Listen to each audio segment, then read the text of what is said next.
कोल्हापूर महानगरपालिकेच्या वतीनं आज करवीर निवासिनी श्री अंबाबाई मंदिराची स्वच्छता मोहिमेत पालकमंत्री हसन मुश्रीफ यांचा सहभाग।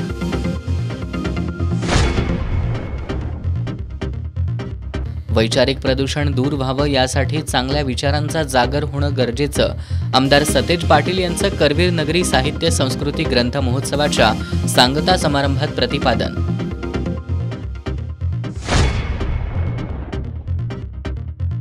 कोल्हापूरची हवा स्वच्छ करण्यासाठी महापालिकेचे प्रयत्न।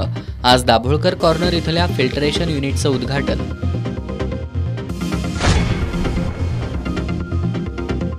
सत्यशोधक चित्रपट मोफत दाखवण्याच्या काँग्रेसच्या उपक्रमाला लोकांचा प्रतिसाद। उद्या रविवारी मोफत 2 शो दाखवले जाणार।